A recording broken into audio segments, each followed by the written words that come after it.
Assalamualaikum warahmatullahi wabarakatuh. Salam dan bahagia. Perkenalkan, nama saya Satria Wicaksana dari jurusan Pendidikan Bahasa Inggris, eh, berasal dari Padepokan 146 yang dibimbing oleh dosen pembimbing lapangannya Bu Dina Setianingsih.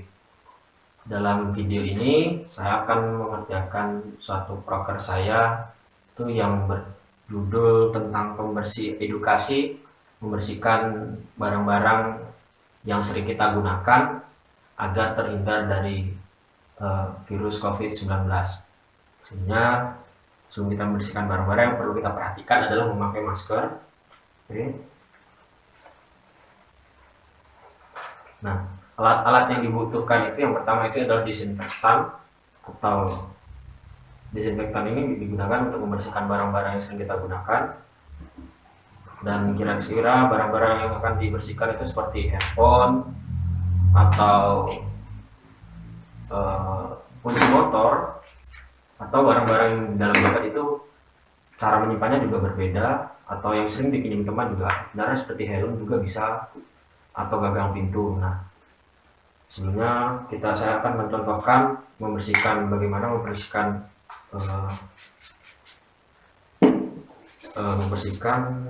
handphone. Oke.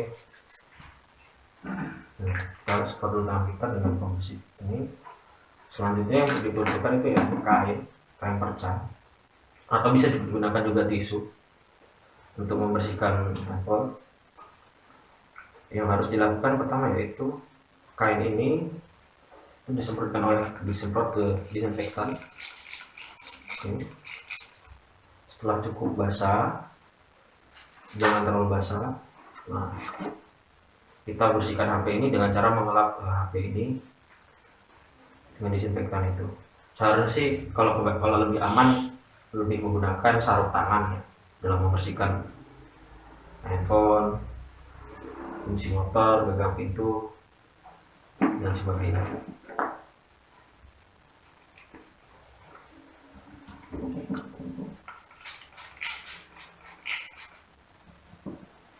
Terutama untuk yang sering digunakan menurut saya itu yaitu kunci motor.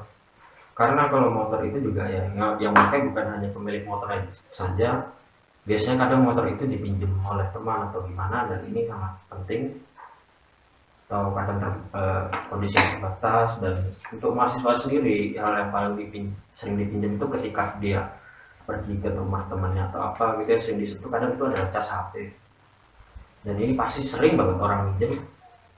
Teman-teman kita sebagai mahasiswa itu pasti pinjam cas HP ketika mereka lupa membuat charger HP itu, cas HP-nya untuk digunakan cas HP tersebut.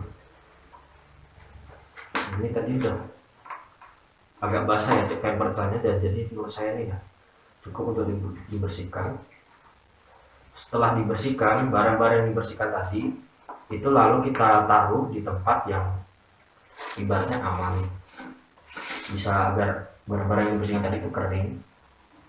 Nah, ini tempat ini sudah dibersihkan. Nah, oke, ada satu lagi, kan udah ada ruangan. Sebentar.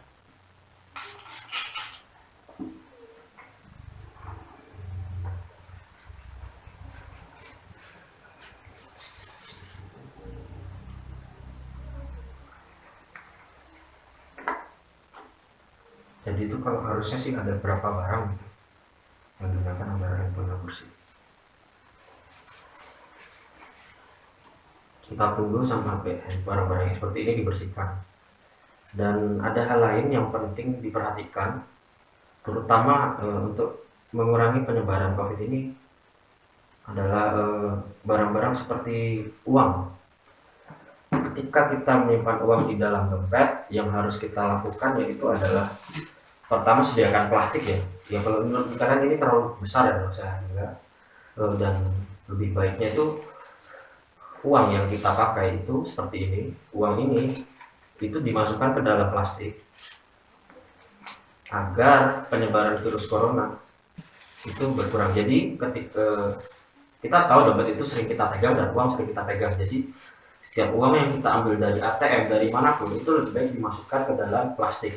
Karena ketika dimasukkan dalam plastik, uang tersebut itu akan aman, ya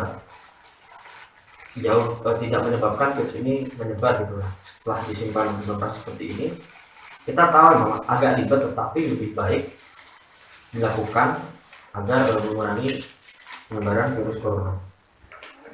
Oke, nah setelah dimasukkan plastik seperti ini, otomatis dompet kita itu akan aman dari kontaminasi virus, dan saya rasa bisa dimasukkan ke dalam dompet ya, karena plastiknya kan plastik itu elastik gitu. Nah, walaupun agak tebal gara-gara plastik tersebut, dan ini aman-aman saja barang-barang seperti, karena penyebaran virus dengan uang itu sangat bahaya kita, tapi juga belum tahu apakah ada atau tidak, dan untuk mencegahnya itu lebih baik kita melakukan pencegahan seperti itu. Karena kalau tidak salah, saya pernah dapat info penyebaran virus corona itu dapat hidup di dalam benda mati seperti uang itu sekitar 4 hari. Nah, lebih baik kita menyimpan benda tersebut di ruangan dalam plastik agar virus itu tidak menyebar, karena jika uang kita basahi maka itu akan membuat uang itu cepat rusak dan sebagainya.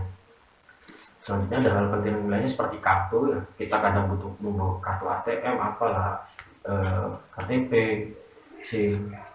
Nah, yang agar kita lakukan itu juga menyimpan barang-barang seperti kartu ATM, KTP dan sebagainya itu di dalam plastik juga, agar yang barang-barang ini juga tidak terkontaminasi ya, karena dompet ini adalah hal yang paling sering, dan kita tahu barang-barang seperti ini juga dapat menyebabkan virus berkembang biak. Karena untuk mahasiswa sendiri, ATM itu sangat berguna untuk mengambil uang, jadi yang perlu kita lakukan adalah mencegah barang tersebut. Setelah kita bungkus rapat, jadi kalau kita memang mau butuh uang ya kita buka plastiknya itu, dan kita harus melakukannya dengan sebaik-baiknya. Sudah aman, insya Allah aman dompet kita, tidak terhindar dari virus corona. Dan sebelumnya saya mengingatkan, barang-barang seperti tadi handphone, kunci motor atau charger HP itu wajibnya kita lakukan pembersihan secara berkala ketika kita melakukan perjalanan keluar rumah, berada di tempat umum. Kita tidak tahu ada virus yang menempel di barang-barang tersebut atau sebagaimana. Dan hal lainnya yang perlu kita perhatikan adalah kita juga harus membersihkan terutama itu gagang pintu atau motor yang kita gunakan, seperti stang motor. Kita tidak tahu dalam stang motor ketika motor kita diminum orang ini di tengah jalan dia batuk seperti ini, karena walaupun dia memakai masker secara batuk atau tidak, lalu dia melakukan nyetang, dan itu dapat menyebabkan penyebaran juga. Jadi lebih baik ya melakukan pembersihan secara berkala terhadap gagang pintu yang biasa kita pakai dan di stang motor yang kita gunakan. Nah, sekian dari saya penjelasan tentang bagaimana cara membersihkan barang-barang agar terhindar dari virus. Selama ini mohon maaf sebelumnya jika ada salah. Saya Satria Wicaksana dari Padepokan 146 mengucapkan terima kasih, salam dan bahagia. Wassalamualaikum warahmatullahi wabarakatuh.